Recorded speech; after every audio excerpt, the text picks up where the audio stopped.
Beaten by the solar bug and the rising cost of energy, I was thinking of getting solar panels. So I've watched hours and hours of YouTube videos just to see what is involved in it, installation of the PV.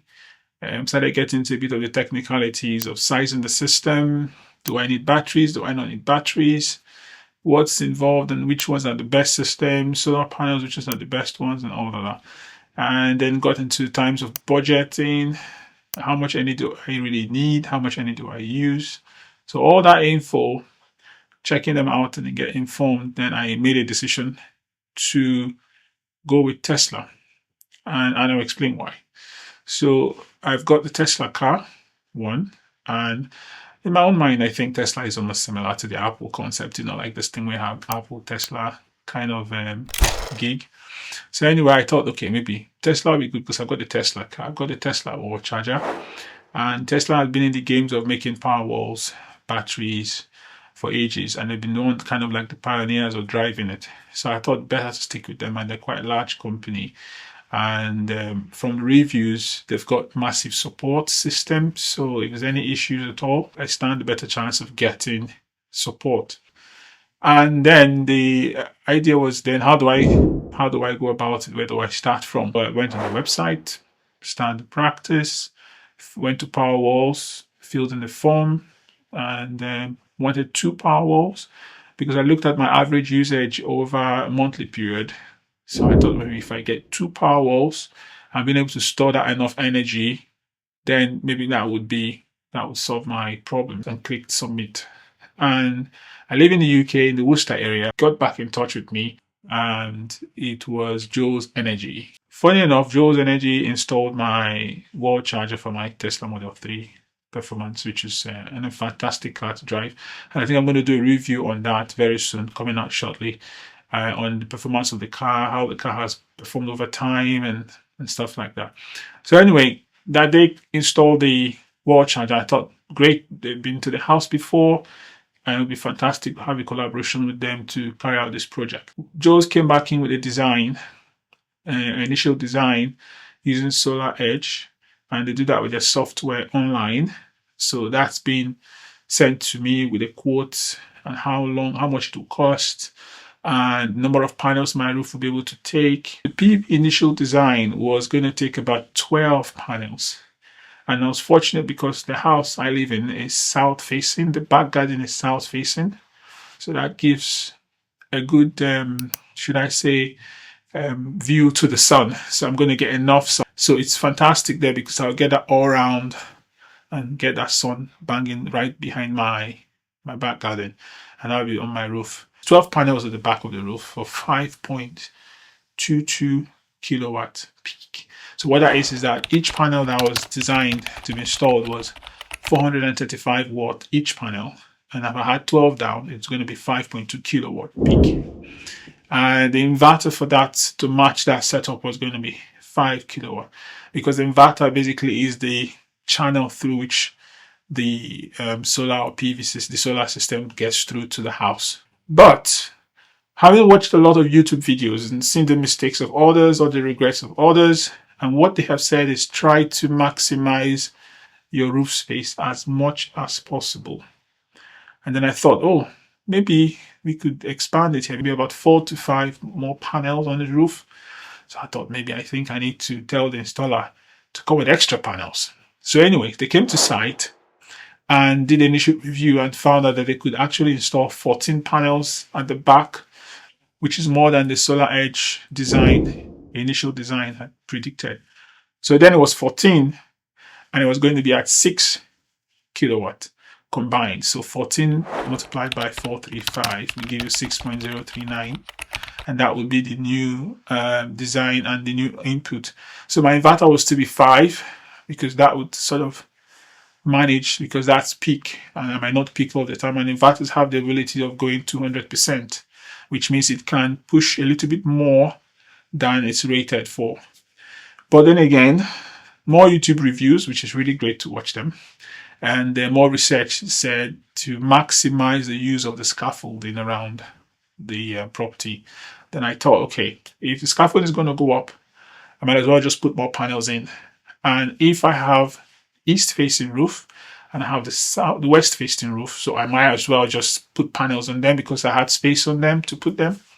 And guess what? From the design, so from the east facing roof, I'm able to take 4 panels.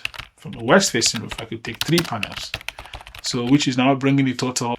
So it brings 21 panels, and that would be 9.135 kilowatts. So basically it's 21 times 435. So that gives a total output of 9.135. And everything was going to be in roof. So which means they're going to take the tiles off and put the panels on. So which would make it really, really flush. So which for me was ideal instead of on roof, because with on roof, they have to drill through the tiles, get anchor points, and there'll be lots of studs. And aesthetically, it doesn't really look very appealing, in my opinion. It looks a bit not the design, you know. But I wanted something really flush, something really sleek that looked very neat.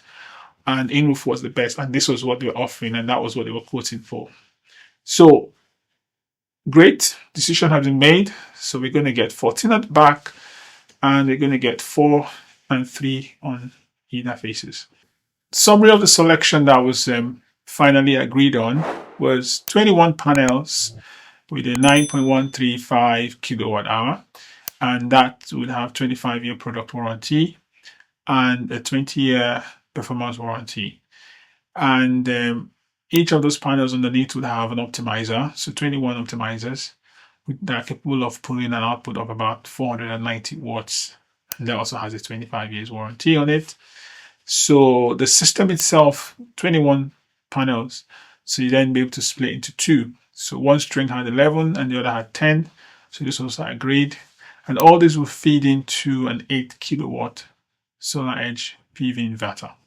And this has a full web monitoring system and has a 12-year warranty. So I will do a separate video to show you how you can check and then monitor how each panels are performing over time. So I will set up a video and I'll share that with yourselves to see how well the system is working. So the system itself we selected is estimated to have a yearly production of about 7.132 megawatts, which is incredible. And this is also, of course, part of it to be used for myself and then part exported to the grid through the Smart Energy Guarantee Scheme. And then two batteries, and each having 13.5 kilowatt each. That's 27 combined. And each will have a charge and discharge rate of 5 kilowatts, so which gives me 10 kilowatt to charge and discharge available. And of course, in addition, if I have, say, 6 kilowatt of solar, I have a total of 16 to the house, which I'm not necessarily going to use all of that, which is more than enough for me. Okay, so that was the system in summary. After all the consultation and evaluation, this is what we came up with eventually, and this was seeming to be the ideal system for me. Day 1, installation. Installation, I was told 5 days, as I previously said, which I felt was a bit optimistic, but just keep room for any contingencies. So day 1, true to the word by the installer, Joule Energy, quite good, I would say. Day 1, the scaffolders were on site. Scaffolding erected. Day 1, gone. Day 2, 2 Powerwalls were at site and installed, commissioned. And while that was going on, guys were on the roof pulling out the tiles because I had decided to go. The design actually was for in-roof installation. So all the tiles were coming off on day 2 and more on the south side of the roof. So those tiles are coming off. And then on day 3 and 4, panels were at site and installation of the panels were ongoing. And that was installing the panels, shaping the edges of some of the tiles, putting all the seals. I'm going to do a separate video as well on the actual installation and the day on the installation on the various days, what was going on and stuff like that. I'll do a separate video on that to show you a bit more detail of that. And yeah, so day 3 and 4 installations were on, optimizers were in, connections of all the strings and the cables. And on day 5, The inverter was installed, the 8 kilowatt inverter was installed, all the strings linked up, connected, battery synced up, the Tesla gateway, which is the brain box of the entire system for Tesla, which is why Tesla seems to be one of the pioneers of it, actually, because the gateway is super incredible. It basically manages the entire system on how it all works, when the battery should charge, if you should charge at the peak rate or off peak rate, if you should discharge. And yeah, the system is brilliant. I'll do a separate video on that just to show how it all works and connects together. Day 5, everything was commissioned. True to their words, it was done and live. You can see from the app. So this is what the app looks like here. So as you can see now, it's late in the evening. It's discharging. The battery is discharging. We are 65% now. And we are 0.3 used by the house. There is no solar. You have the grid. And then it shows you for the day what's been generated. Okay, so you can see clearly here that we have today, and if I move down to the date here, today, if I go to solar, what we generated today is 3.2 kilowatts. Of course, the day has been cloudy, and you can see the usage here. And if I go down to the lifetime of the production, see I've generated already 1.4 megawatts in 2 months. So of course, given December, January, you probably have low or no sunlight or very low sunlight or generation. And February, March, you begin to get the peak or the initial or the initiation of the daylight, so you can get more sun. So anyway, that's it in summary. I'll do a bit more video again to show you, but what I want to show you just the overview of the setup. That here everything is live and ready to go, and I'm going to do a new video again to show you the overview here. Okay, so we have app is great. So the app monitors everything and you could track it all. So everything's commissioned, all working very well. And even the sync with the car, you can charge on solar from the car. Absolutely brilliant. You can charge the car with solar. So when you have excess sunlight or excess light, you can now charge the car. So which is brilliant. And then after all this is done, the installer will also help you. In this case, Joule's helped with all the applications for G99. Initially, I had my E.ON, with E.ON as a provider, energy provider. So E.ON had what they call the Next Drive service, basically. So that gives you 9p off peak to charge your batteries for your car, or to charge the battery in your car, and also to use for your utilities. And between 7 a.m. and between 12 a.m. and 7 a.m. you could use the 9p kilowatt hour to charge the batteries, so which is fantastic. And then that was off peak was close to 30 odd p per kilowatt hour, which is like 3 times the cost. So basically 1/3 of my bills is being saved by just using the 9p. So now I have got the batteries. I charge the batteries off peak. So the gateway would use all that intelligence to know to recharge the batteries using the cheap tariff. Now E.ON has come up with a new Next Drive V3. The tariff now is 6.9p per kilowatt hour, which is roughly 7p. And I could now charge 2p cheaper. So which is great. And I could sell the excess back to the grid. So this was approved when I made the application within a week. In fact, 4 days to be precise.